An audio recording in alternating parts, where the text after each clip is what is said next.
Oh, say, can you see by the dawn's early light what so proudly we hailed at the twilight's last gleam, whose broad stripes and bright stars through the perilous fight for the ramparts we watched were so gallantly streaming, and the rockets' red glare, the bombs bursting in air, gave proof through the night that our flag was still there.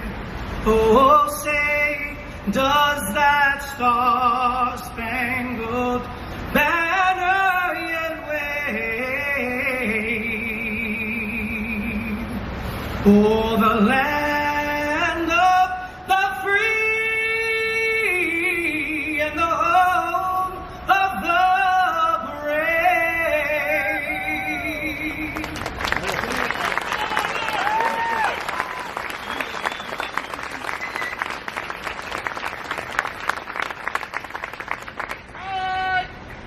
Okay, there's your boy. One time. Oh, what? Wait, on! Come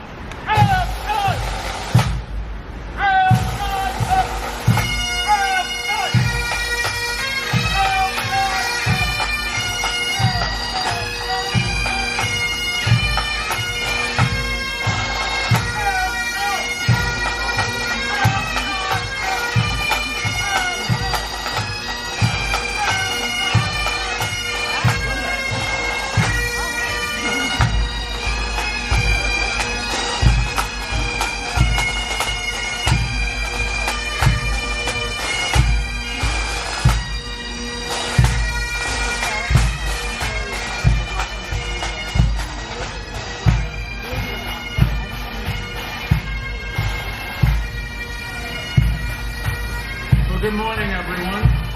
on! Since the 9/11 Memorial opened 8 years ago, almost 50 million people have visited to pay respects to those that we lost, and to remember the acts of heroism and service that followed those attacks. Those attacks continued in so many forms long after the sun set on Tuesday, September 11, 2001. In the days and months that followed, thousands of people came to the World Trade Center site to take part in the rescue and recovery effort. They came from all over the region, from across the country and from around the world. Some had friends or family. Some had survived the attacks themselves. Others were volunteers drawn here by a sense of duty or out of the simple kindness of their hearts.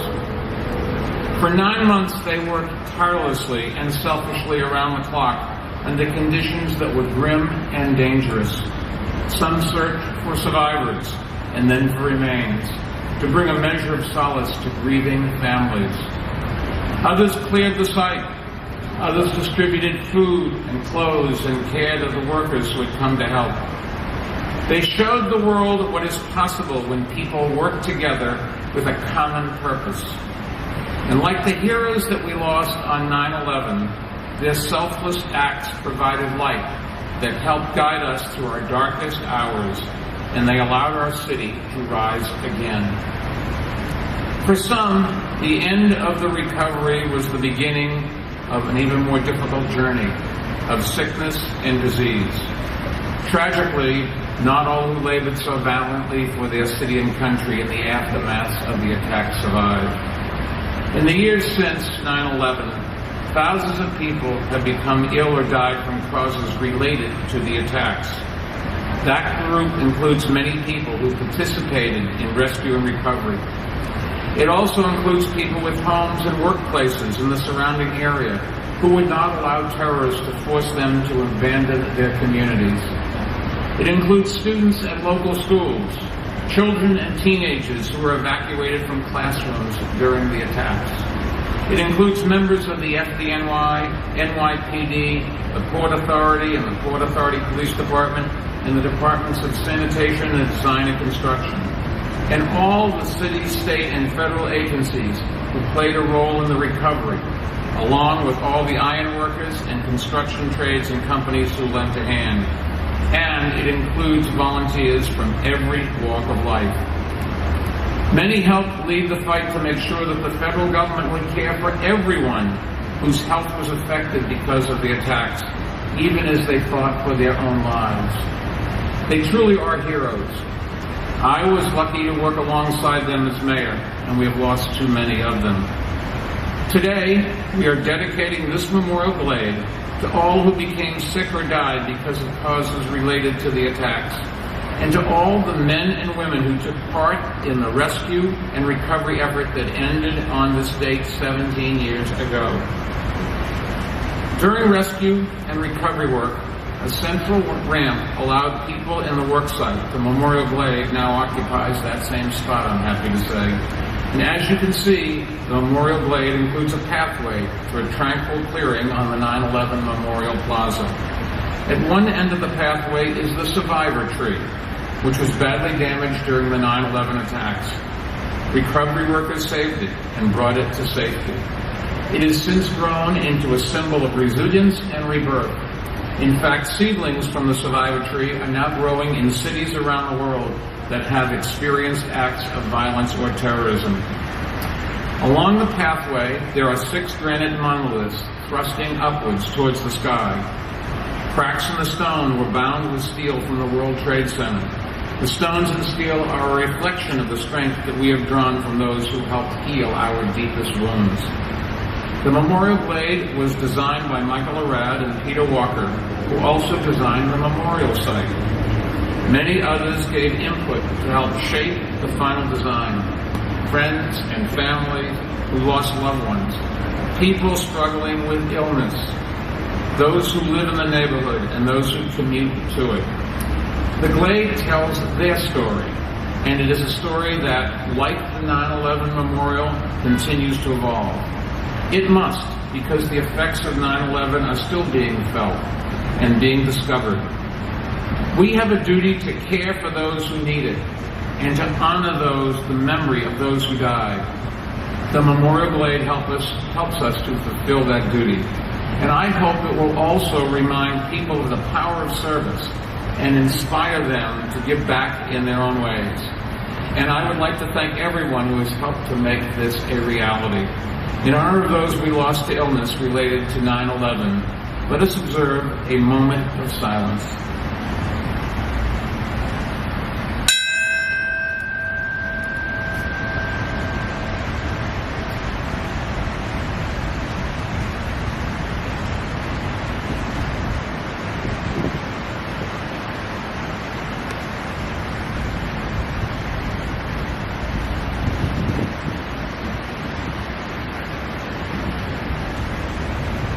Thank you. This is a day to remember and pay respects, but it's also a moment to celebrate the people who worked so hard to bring our city back and who set such a powerful example through their sacrifices and perseverance. We are eternally grateful.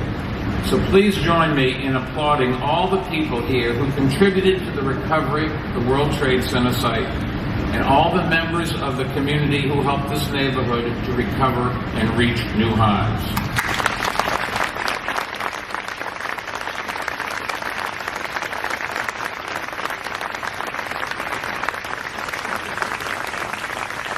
Governor Andrew Cuomo and his team have done a lot to support the Memorial Glade and to make it possible, and we are joined today by the counsel to the governor, Alfonso David. Alfonso?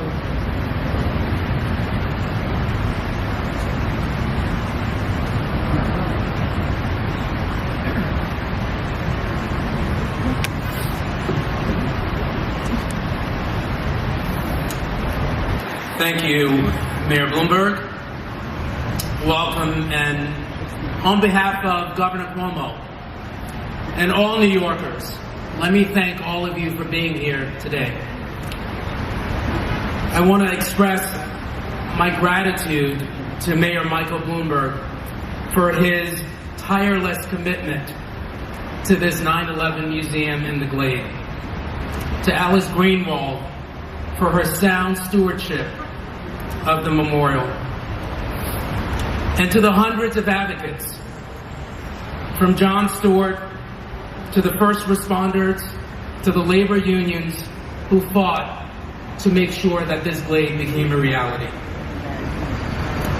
I also want to pay special tribute to the Pfeiffer family. Karen Pfeiffer, Taylor Pfeiffer, and Terrence Pfeiffer.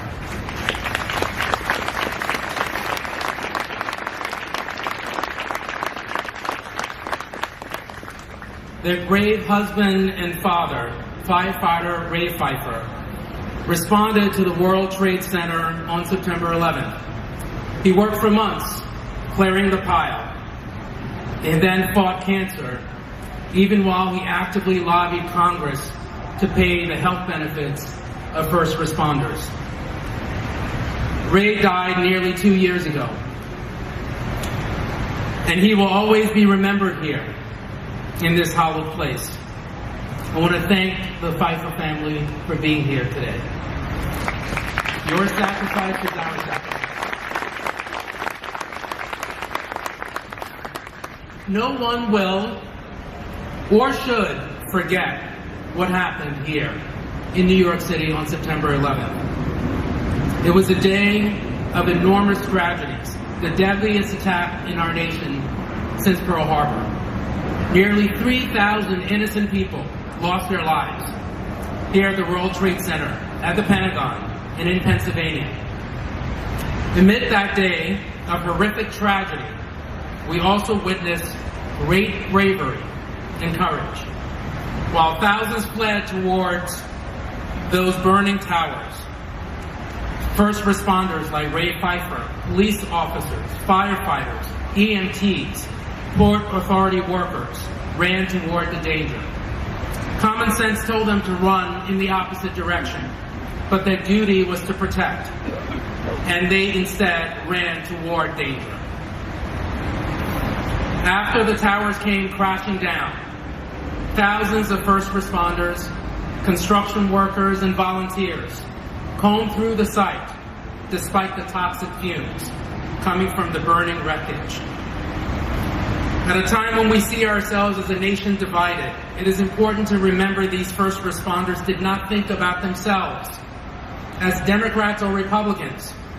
They didn't see themselves as white or black or Hispanic or Asian.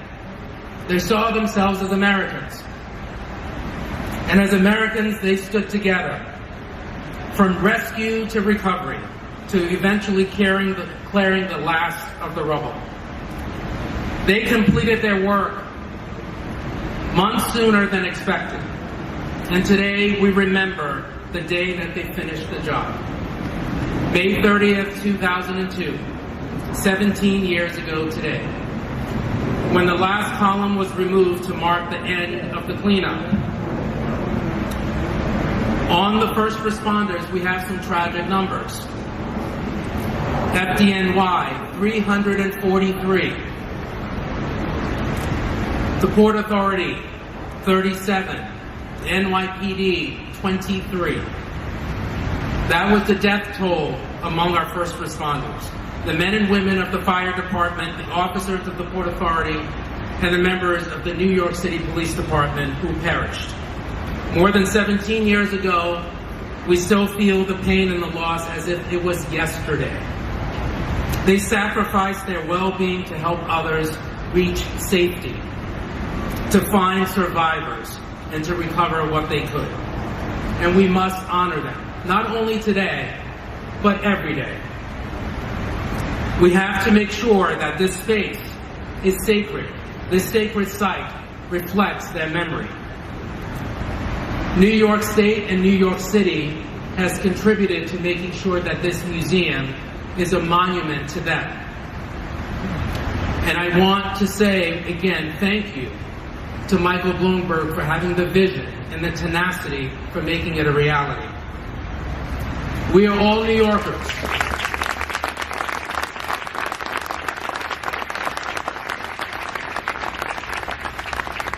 we're all New Yorkers, upstate, downstate, California, New York, Florida, Illinois.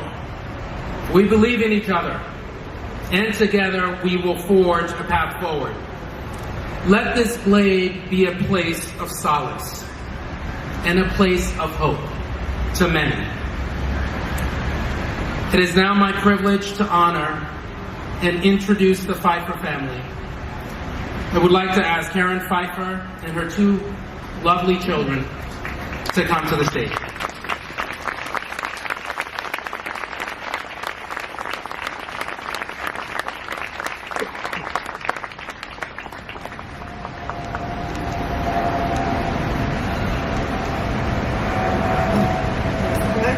Good morning.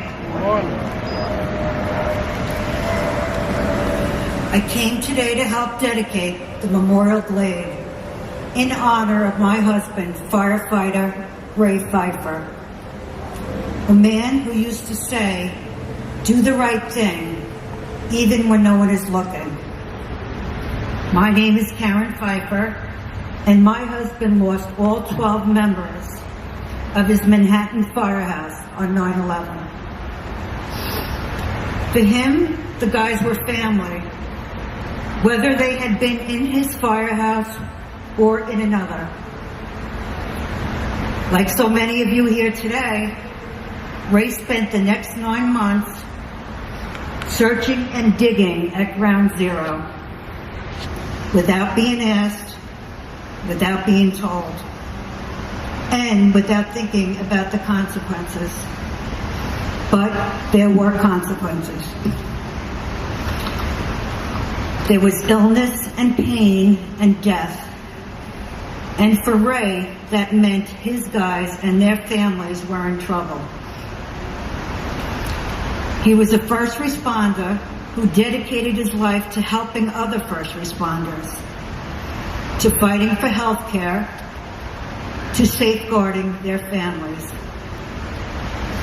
to making a lot of noise to make sure our country kept its promise to those who brought healing in the aftermath of 9/11.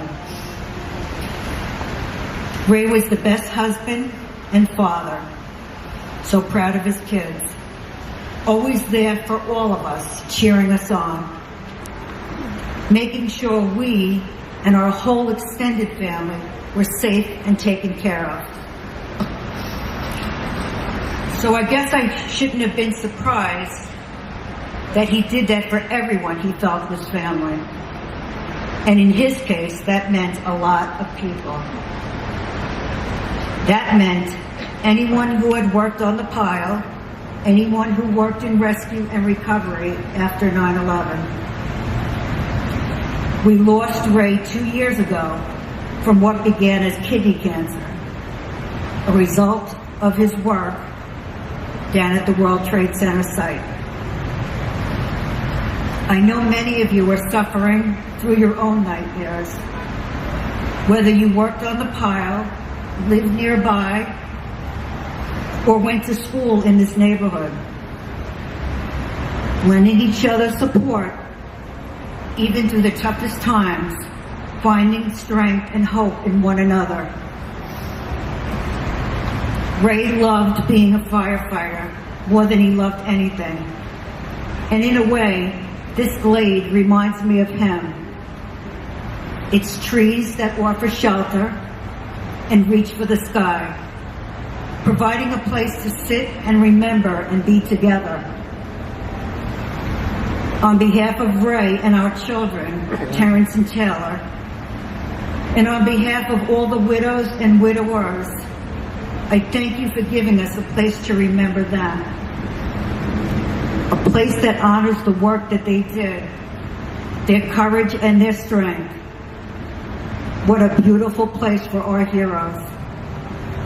And Ray, like you said, do the right thing, even if no one is looking. And today, Ray, everyone is looking. Thank you.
either end of the Memorial Glade are steel panels.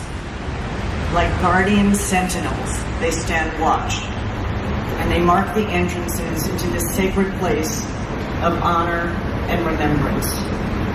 Each bears an identical inscription, which reads as follows.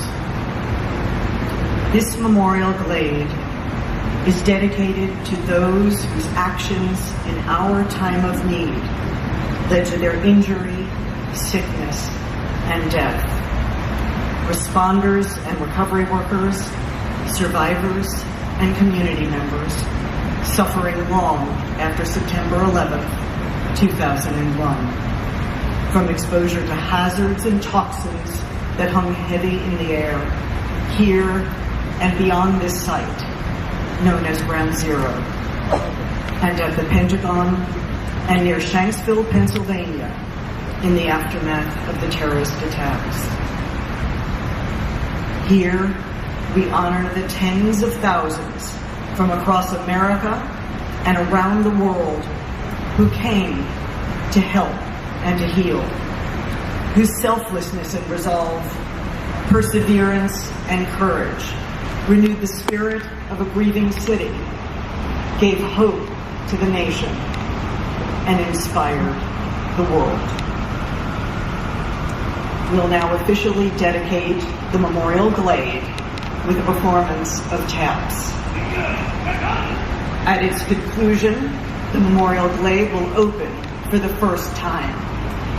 With deepest gratitude for all whose dedication and sacrifice have contributed to the sanctity of this site, it is my great privilege to invite this special community, the people who gave us hope when we needed it most, to be the first to enter. Thank you all for coming together today and for joining us for this historic occasion.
It's all about the dog. Oh, sorry. Sorry, honey. I'm sorry.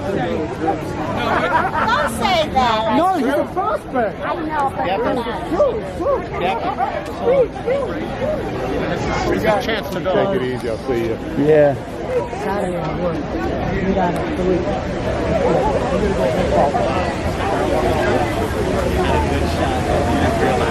Had a good shot of him walking by.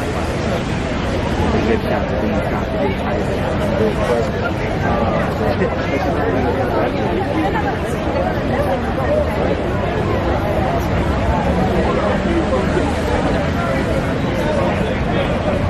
I have to meet Ryan at noon.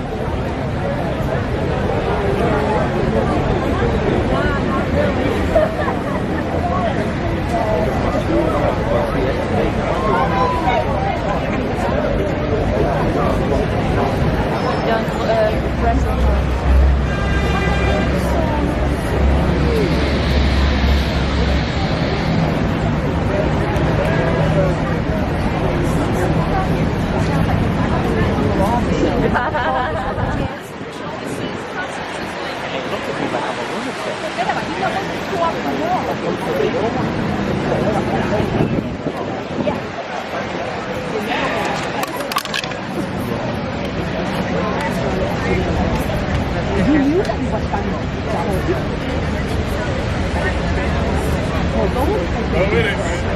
Guess so, right?